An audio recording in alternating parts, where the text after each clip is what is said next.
1장 1절은 저희가 지금 계속해서 살펴보고 있습니다만은 바울이 자기 자신에 대해서 자기 자신을 소개하는 글입니다. 로마에 보내는 서신의 첫 번째 나오는 문장으로요.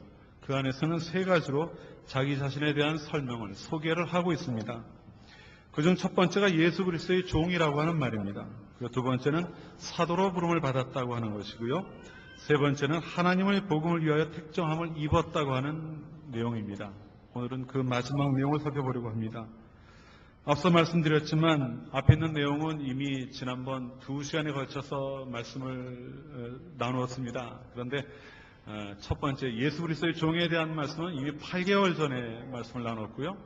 그리고 사도로 부르심을 받았다고 하는 것은 이미 4개월이 지났습니다. 그래서 아마 거의 기억을 하지 못하실 거라고 생각이 듭니다. 간단하게 정리를 해보면 이런 말씀입니다. 예수 그리스도의 종이라고 하는 말은 죄의 종이었던 우리가 하나님의 은혜로 말미암아 이제는 그리스도 안에 속한 자가 되었다고 하는 것을 표현하는 바울의 표현이었습니다. 이것은 또한 바울이 지금 현재 나의 상태가 어떠한지를 설명해 주는 말이기도 합니다. 이어지는 사도로 부르심을 받았다고 하는 것은 죄의 종에서 노임을 받아 그리스도의 종이 된 자기 자신이 바울이 그냥 구원을 받고 은혜를 받은 상태에만 있는 것이 아니라 사도라는 직분을 맡게 되었다고 하는 본인의 직분에 대한 설명을 하고 있는 것이죠. 하나님의 은혜를 경험한 자로서 그냥 조용히 살아가는 것이 아니라 하나님께서 주신 일이 있다는 사실을 본인이 분명히 깨닫고 있다는 것을 보여주는 이야기이기도 합니다. 그리고 바울은 오늘 말씀에 나오는 것처럼 오늘 저희가 나눌 말씀처럼 하나님의 복음을 위하여 택정함을 입었다는 표현을 하고 있습니다. 이 말씀을 통해 우리에게 주시는 하나님의 말씀이 무엇인지에 귀 기울이는 시간이 되시기를 바랍니다. 복음이라고 하는 말은 구약에는 전혀 언급이 되질 않습니다. 그런데 신약에 넘어오면서 모두 113번 언급이 됩니다.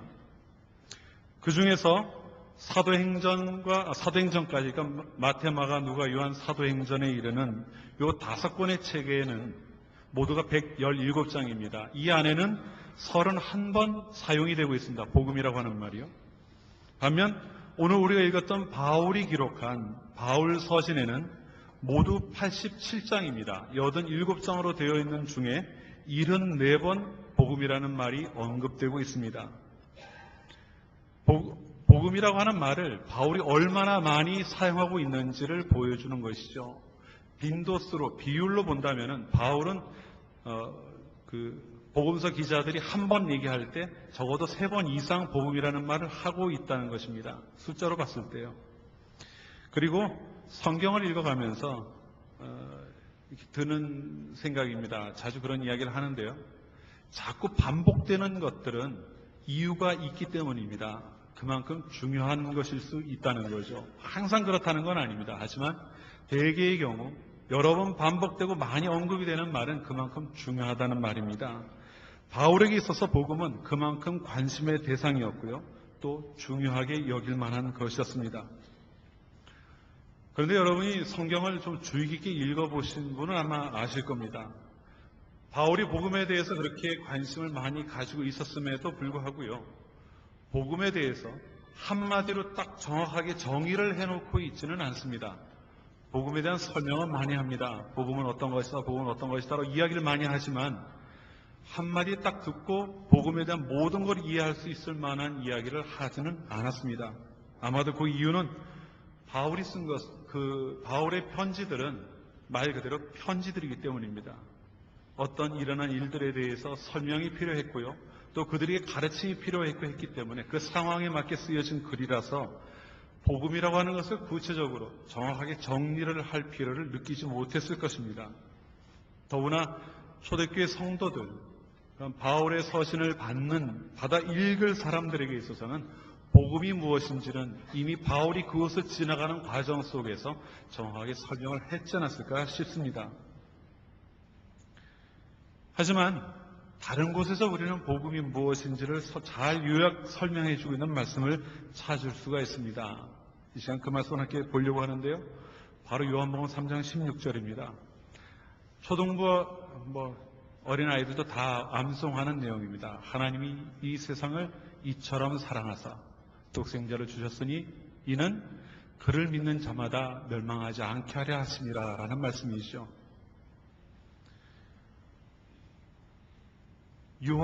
사도 요한이 복음에 대해 설명을 하면서 그가 우리에게 전해준 말씀은 하나님이 세상을 사랑하셨다는 말로 시작이 됩니다. 이유는 없습니다. 그 안에 하나님이 왜 우리를 사랑하셨다든가 뭘 얻고자 사랑하셨다든가 하는 부가적인 설명은 전혀 없습니다. 그냥 사랑하셨다는 말만 남아있죠. 우리가 잘나서도 착해서도가 아닙니다. 우리가 그럴 만한 존재들이라서도 그런 것도 아니고요. 오늘 말씀은 하나님께서 이유 없이 우리들 모두를 포함한 이 세상을 사랑하셨다는 말로 시작을 합니다. 사람들 사이의 사랑은 조건도 찾을 수가 있고요. 이유도 찾을 수가 있습니다. 그래서 때로 그 조건이 사라지거나 이유가 소멸이 되면은 사랑이 사라지기도 합니다. 하지만 하나님의 사랑은 그렇지가 않습니다. 하나님의 사랑은 조건이나 이유가 없는 사랑이기에 선언으로 끝이 납니다. 요한을 통해 주신 하나님의 말씀이 너무나도 분명합니다. 하나님이 세상을 사랑하셨다. 때문에 복음의 중요한 요소는 사랑입니다. 하나님의 우리를 향한 절대적인 조건 없는 사랑이죠. 그리고 그러한 하나님의 사랑은 하나님께서 사랑하신다는 사실에 머물러 있지 않습니다.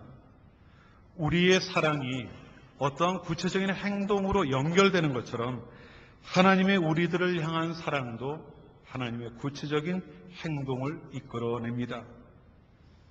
그 말씀이 바로 오늘 요한복음 3장 10절 중간쯤에 나오는 독생자를 주셨다는 말 속에 표현이 되고 있습니다. 하나님의 우리들을 향하신 사랑도 하나님이 우리들을 향해서 사랑을 가지고 계셨기에 죄로 인해 죽을 수밖에 없는 우리들을 위하여 독생자였던 예수님을 이 땅에 보내주셨다고 하는 사실을 우리들에게 알려주고 있는 것이죠. 이것에 대해 사도 바울은 로마서 5장 8절에서 이와 같이 이야기합니다. 우리가 아직 죄인 됐을 때 그리스도께서 우리를 위하여 죽으심으로 하나님께서 우리에게 대한 자기의 사랑을 확증하셨느니라. 받을 자격이 있었던 것이 아닙니다. 아직 죄인이었을 때입니다. 부족한 자들이었고 연약한 자들이었을 때 하나님께서 사랑하신 것이죠. 그리고 독생자를 주셨습니다. 받을 자격이 없는 자들이 받은 것이기에 그것은 은혜입니다. 하나님의 은혜, 그것이 바로 복음의 또 다른 요소가 됩니다. 그리고 요한복음 3장 16절은 하나님의 사랑과 은혜만을 이야기하는 데서 그치지 않습니다. 하나님께서 우리를 사랑하셨고 그 때문에 우리를 위해 그 아들을 내어주신 것은 분명한 사실입니다. 그리고 하나님의 그러한 행위 자체의 목적이 있었던 것이 아니라 구체적으로 이루고자 하시는 뜻이 있었기 때문임을 요한복음 3장 16절은 계속해서 이야기합니다. 무엇입니까? 이는 그를 믿는 자마다 멸망치 않고 영생을 얻게 하려 하심이라라는 말 속에 표현이 되어 있습니다. 우리를 이 땅에 오셨던 예수님을 우리의 구주로 믿는다면 그 믿는 자들은 멸망치 않고 영생을 얻게 될 것이라고 하는 것을 말씀하고 있는 것이죠. 로마서 1장 16절에서 바울은 이렇게 이야기합니다. 이 복음은 모든 믿는 자에게 구원을 주시는 하나님의 능력이 됩니다. 모든 믿는 자에게 구원을 주시는 하나님의 능력이 된다고 선언을 하고 있습니다. 멸망할 수밖에 없었던 우리들이었지만 하나님의 사랑과 은혜로 구원을 약속하셨고요. 그 구원의 약속은 지나간 것으로 그치는 것이 아니라 앞으로 하나님께서 허락하실 하나님 나라와 영생에 대한 약속으로 우리에게 남겨집니다. 그렇기 때문에 믿는 이들에게는 소망이 있습니다. 이처럼 복음은 지나간 것에 대한 것만 이야기하는 것이 아닙니다. 소망에 대한 것도 함께 이야기하고 있습니다. 세상에 많은 소식들이 있습니다. 여러분 복음이라고 하는 말을 아마 잘 아실 거예요. 영어로는 가스펠이라고 하고 헬라어로는 유앙겔리온이라고 합니다. 그런데 영어든 헬라어든 마찬가지예요. 앞에 붙어 있는 말은 좋다는 의미를 나타내는 말입니다. 헬라어에서 유라는 말이 좋다는 의미고요. 앙겔리온이라고 하는 말은 메시지라는 의미를 가지고 있습니다. 좋은 소식이라는 뜻이죠. 세상에 많은 좋은 소식이 있지만 우리가 들은 복음과 같은 좋은 소식은 없습니다. 이 복음은 믿는 자들에게 하나님께서 베풀어 주신 사랑과 은혜와 그리고 그 하나님의 택한 백성된 자들에게 허락하신 소망이 담겨져 있기 때문입니다. 성도 여러분, 여러분 모두가 하나님의 사랑과 은혜로 이 복음의 은혜로 말미암아 하나님의 자녀가 되었습니다. 이것이 바로 복음입니다. 우리들 모두는 복음을 받은 자들입니다. 이 사실은 절대 잊어서는 안 되는 것이죠. 아마 아무도 잊어버리고 계시는 분은 없으리라 믿습니다. 복음을 받은 자들입니다. 우리는 복음이 있는 자들로 살아야 합니다. 복음을 가지고 있음에도 불구하고 복음 없는 자들처럼 살아서는 안 된다는 것이죠. 하나님께서 주신 큰 은혜와 사랑 안에 있으면서도 그것을 모르고 살아간다면 성도로서 얼마나 비극적인 삶이 되겠습니까? 지금까지 쭉 말씀드린 내용들 다 알고 계시는 내용이라 생각을 합니다. 그런데요, 매일매일 반복되는 우리의 삶 속에서 이 복음이 어떤 의미를 갖는지는 생각해 볼 문제입니다. 복음으로 인해 구원의 약속을 받았다면 정말 기쁜 일입니다. 죽다 살아난 자와 다름이 없죠. 그런데 우리들 삶에서는 이러한 사실로 인해서 얼마나 기뻐하는 모습을 우리가 가지고 있는지 모르겠다는 말입니다. 중학교 시절에 찬양대에서 불렀던 찬양이 있습니다. 흑인 연가인데요. 제목이 잠잠하라 종아입니다. Sit down servant입니다. 이렇게 해야 돼요. 잠잠하라 못 참겠소. 잠잠하라 못 참겠소. 이해를 위해서 여기서 영어로 하겠습니다. Sit down servant, I can sit down. My soul so happy that I can sit down. 이런 곡입니다. 가사를 보면 아시겠죠? 맨 마지막 문장, 익숙한 문장이시죠? So that cannot 새 용법입니다. 너무 뭐뭐해서 뭐뭐 할 수 없다. 그죠? 잠잠하라라고 아무리 이야기를 해도 할 수가 없다는 겁니다. 나의 영이 너무 행복해서 나는 그냥 잠잠히 있을 수 없다는 고백을 하고 있는 것이죠. 하나님의 구원의 감격을 경험했는데 어떻게 가만히 있겠느냐고 항변하는 말입니다. 지극히 맞는 말입니다. 이것은요. 내가 지금 복음을 경험하고 그로 인해 기쁨과 행복이 넘쳐나는데 어떻게 잠잠히 있을 수 있겠습니까? 이스라엘 백성이 애굽을 나오는 내용을 한번 되새겨 보십시오. 하나님께서 애굽에서 바로의 손에서 그들이 나오게 하셨습니다. 그리고 하나님이 가라고 하신 곳을 향해 정신없이 갑니다. 어딘지도 모르고요. 바다가 그들의 앞을 가로막고 있었죠. 뒤에는 바로의 군대가 있었고요. 앞에는 바다가 있었습니다. 진퇴양난입니다. 그 상황에서 하나님께서는 바다를 가르고 이스라엘 백성들을 안전하게 건너게 하셨습니다. 죽다 살아난 자들이죠. 그들이 그 이후에 어떻게 했는지 아십니까? 출애굽기 15장은 모세와 이스라엘 백성들이 하나님께 노래했다고 하면서요. 아주 긴 노래를 기록해 놓고 있습니다. 그리고 미리암과 여인들은 소고를 잡고 춤을 추었다고 합니다. 그들이 경험한 것들이 그 홍해에서 경험했던 하나님의 구원의 역사가 그들로 하여금 가만히 있지 못하게 만들어 놓았던 것이죠. 그렇습니다. 우리들도 이스라엘이 애굽의 압제에서 풀려나왔던 것처럼 우리들도 죄의 압제 아래서 벗어난 자들입니다.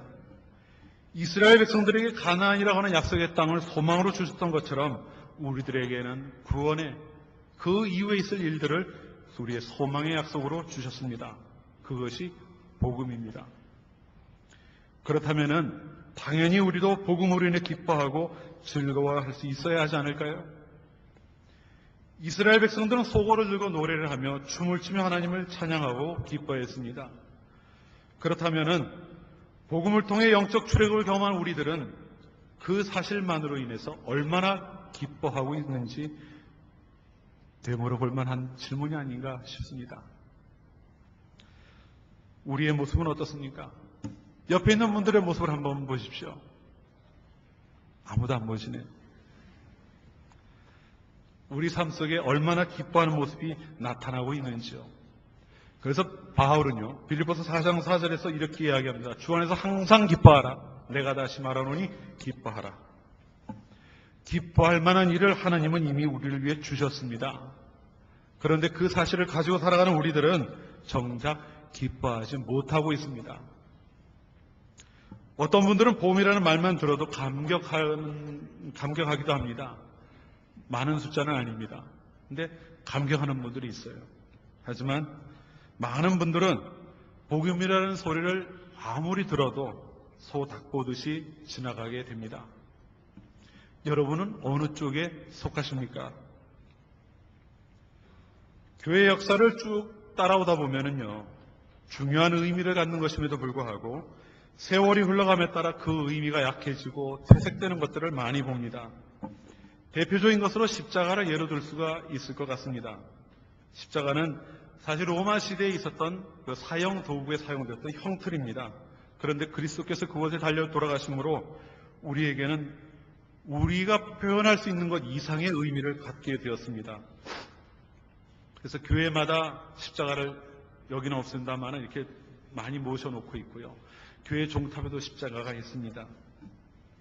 그런데 지금 우리가 살아가는 이 시대의 십자가가 정말 그와 같은 의미를 우리가 표현할 수 없을 만큼 큰 의미를 가진 것처럼 여김을 받고 있는지 생각해 보십시오. 길을 가다 보면은 귀 밑에서 달랑거리는 십자가를 자주 봅니다. 그리고 핸드폰 끝에 매달려서 흔들리는 십자가도 자주 봅니다. 어떤 것이든 간에 굉장히 화려하고요. 탐스러워 보입니다. 하나 가지면 좋겠다 할 만큼 이뻐 보입니다. 그런데 정작 그 안에 담겨있는 십자가의 의미는 있는지 모르겠습니다. 십자가를 볼 때 우리의 마음에 그 십자가가 우리를 위해 이 땅에 오셨던 주님이나 그곳에 달려 돌아가셨던 예수님, 그로 인해 우리에게 허락된 구원의 복음을 얼마나 생각하게 만드는지요. 어쩌면 십자가는 단순히 이 세상에 많이 존재하는 장신구들, 액세서리 중에 하나가 되어버린 것이 아닌가 하는 생각을 해봅니다. 복음도 비슷한 길을 걷고 있는 것 같습니다. 복음으로 인해 구원받은 이들이 감사하고 감격하고 기뻐하는 모습은 조금씩 사라져가고요. 복음이라는 단어만이 교회에서 반복적으로 사용되는 주문처럼 남아버린 것은 아닌지요. 바울이 로마에 보내는 편지 인사말에서 하나님의 복음을 위하여라는 말을 썼을 때 그는 그 복음을 어떻게 느끼고 있었을까요? 그냥 늘 편지를 쓸 때면 자기를 소개할 때 했던 말이니까 아무 생각 없이 쫙 써나갔을까요? 분명 아니었을 겁니다. 왜냐하면 그의 한평생을 끌고 갈 수 있었던 힘은 바로 다름 아닌 복음이었기 때문입니다. 복음 하나만을 위해 한평생을 살았던 바울이라는 말입니다. 그에게 복음이 단순한 액세서리였다면 바울이 그렇게 파워풀한 삶을 살아갈 수가 없었을 것이라는 말이죠. 우리도 바울과 같은 모습을 가져야 합니다. 복음을 아는 것으로 만족하는 것이 아니라 그 복음의 내용으로 인해 감사하고 기뻐할 수 있어야 한다는 말입니다. 그리고 복음에 나타나는 하나님의 능력으로 말미암아 우리가 이 세상을 하나님의 자녀로 살아갈 수 있는 힘을 얻어야 합니다. 여러분, 복음을 가지고 이 세상을 살아가는 자들입니다. 서두에 말씀드렸던 것처럼 복음을 받은 자들입니다. 그런데 그 복음이 여러분의 삶 가운데 얼마나 영향을 미치고 있는지 이 시간 곰곰이 생각해 보십시오.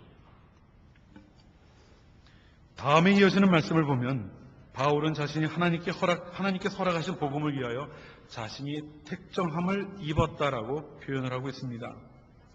하나님의 복음으로 말미암아 감격적인 기쁨을 누리는 바울은 그냥 기뻐하는 선에서 머물지 않습니다.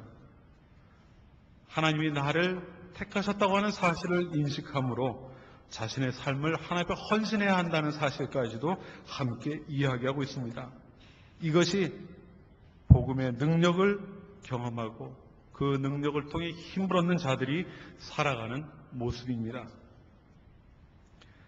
우리가 가지고 있는 성경에 택정하다라고 번역되어 있는 말씀은 헬라어에서는 이게 구별한다는 의미를 가지고 있습니다. 구별한다. 많은 것들이 있는데 그 중에 하나를 택하고 구별하여 세운다는 의미를 가지고 있습니다. 그런 의미에서 본다면은 하나님이 나는 거룩하니 너희도 거룩하라고 하셨을 때 말씀하신 그 거룩과 의미가 상통하는 부분이 있습니다. 택정하심을 입었다. 하나님께서는 우리를 불러서 택하시고 바울을 불러서 택하시고 구별하여 세웠다는 것을 이야기하고 있는데요. 이 택정하심을 입었다는 말씀을 통해서 우리가 생각해야 될 것이 무엇인지를 좀 더 보겠습니다.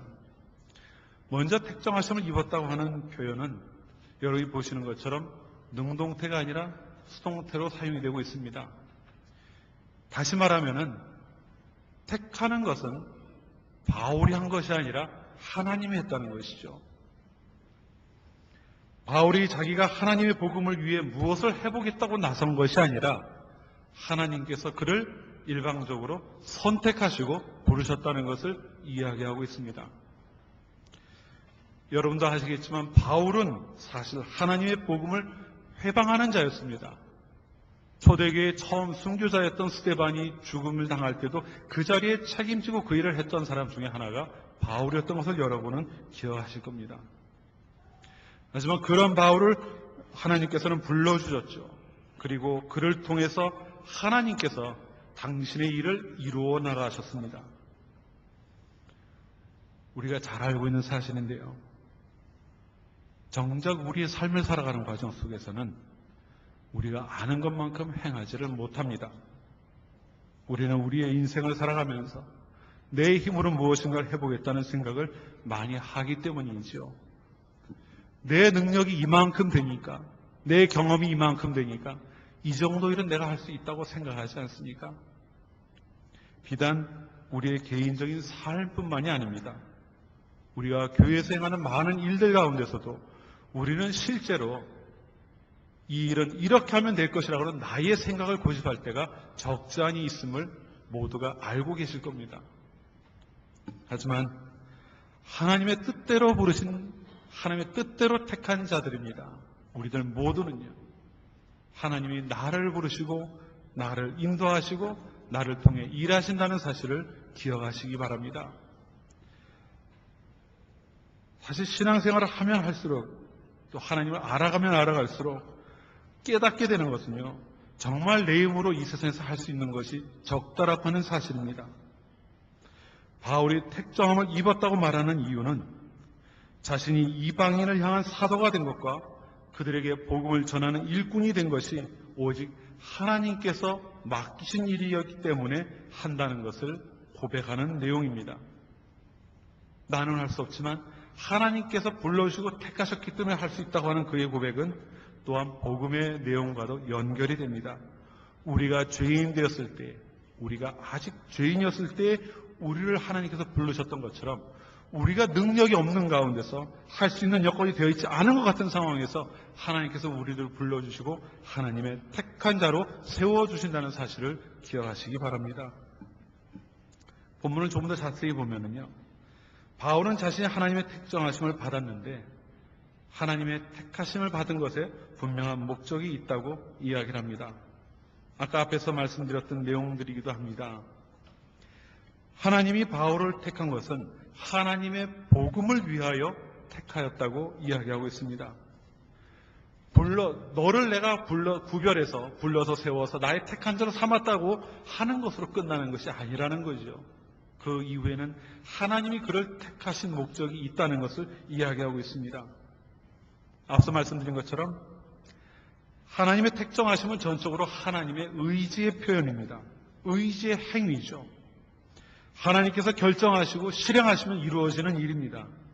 하지만 그 행위는 행위 자체가 목적이 아닙니다. 하나님께서는 바울을 택하시고 구별하심으로 그를 통해 이루어가시고자 하시는 일을 가지고 계셨다는 것을 이야기하고 있습니다. 바울은 그 사실을 잘 알고 있었습니다. 스스로의 고백 속에 나오는 것처럼 자신이 하나님의 복음을 위해 그리고 특별히 이방인을 위해 복음 전하는 일로 택정함을 받았다는 것을 정확하게 알고 있었죠. 그 사실을 분명히 알고 있었던 바울이기에 한평생을 하나님이 맡겨주신 일을 감당하기 위해서 결혼도 하지 아니하고 온 세상을 떠돌며 살아갔던 것입니다. 단순히 그렇게 살기만 한 것이 아니죠. 바울의 고백을 보면은 저 같으면 좀 자랑도 할 법한 상황인데요. 이런 말을 합니다. 고린도서 9장 16절부터 17절까지 말씀입니다.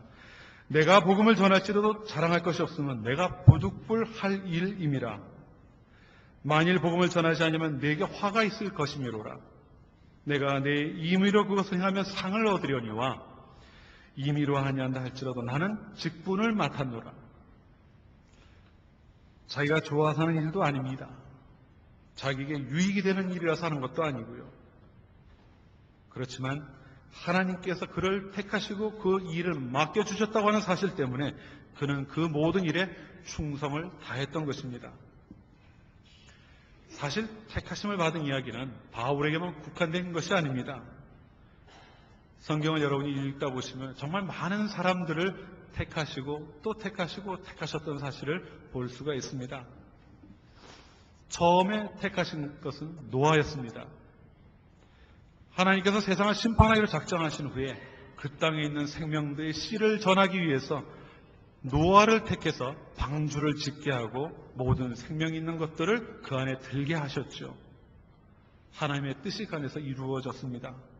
다음은 아브라함입니다. 믿음의 조상으로 아브라함을 택하셨고 그를 통해 하나님이 원하셨던 이미 창세기 3장에서 말씀하시고 계시는 그 복음의 역사를 이루실 준비를 해가고 계십니다.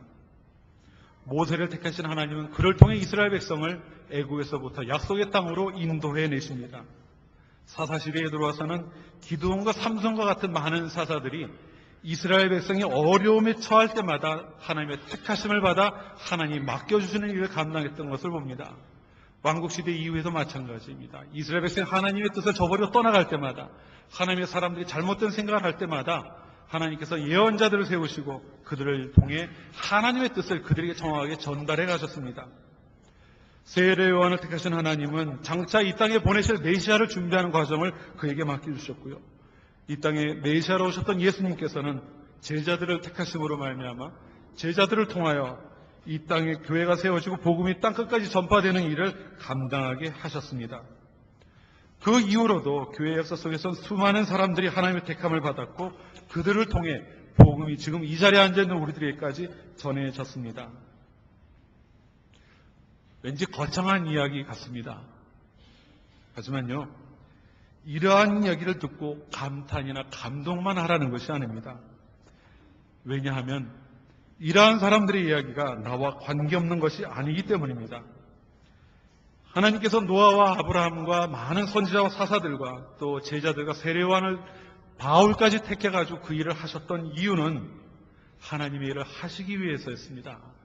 그리고 이 자리에 앉아 계신 여러분들도 동일하게 하나님께서 친히 택하시고 불러주신 자들입니다. 여러분, 바로 여러분 자신이 말이죠.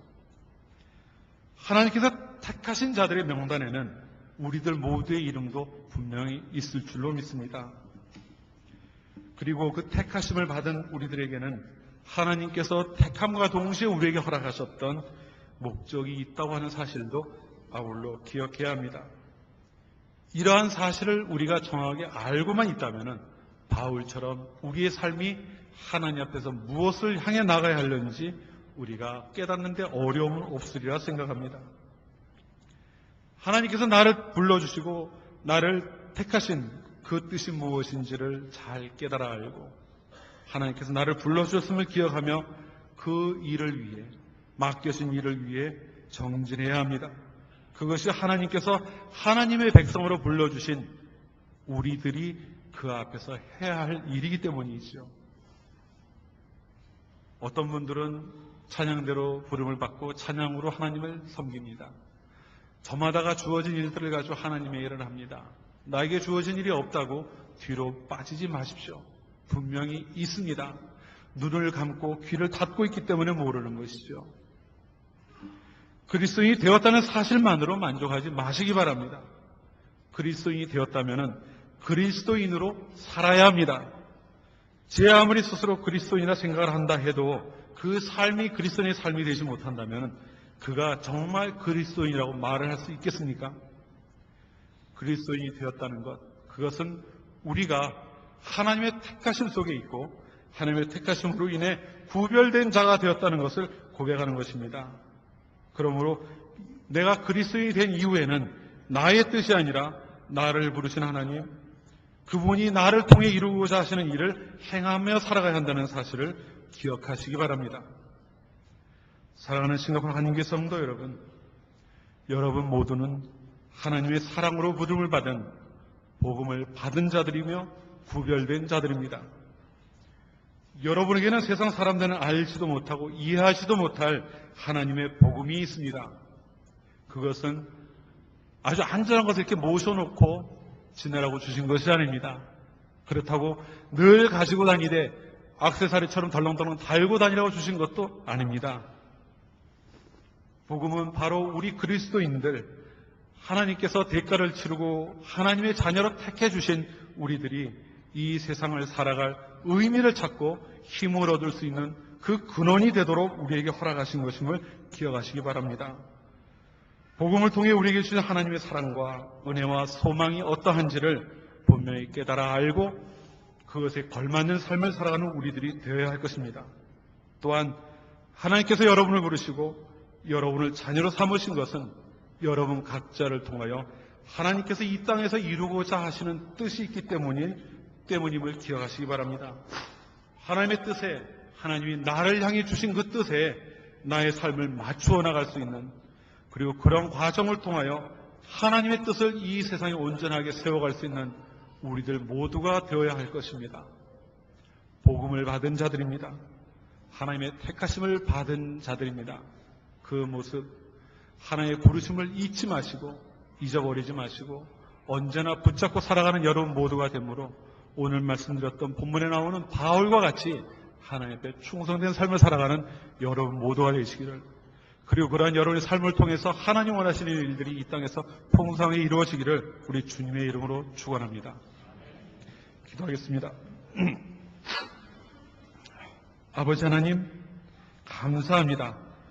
저희들을 부족한 중에 불러주시고 하나님의 복음으로 새롭게 하셨는데 저희들이 그러한 사실을 잊고 살아갑니다. 힘을 주시고 성령으로 새롭게 하셔서 하나님 원하시는 뜻이 무엇인지 잘 분별할 수 있는 우리들 되게 하시고 하나님의 복음을 맡은 자로서 합당한 삶을 살아가는 모두가 되게 하여 주시옵소서. 때때로 쓰러지고 넘어질 때가 있지만 성령께서 우리를 새롭게 하시고 또 힘을 주셔서 언제나 하나님 앞에 설 수 있는, 넘어져도 다시 설 수 있는 저희들 모두 되게 하여 주시옵소서. 하나님 앞에 우리의 삶을 온전히 내어 맡기며 이 모든 말씀 예수님 이름으로 기도합니다. 아멘.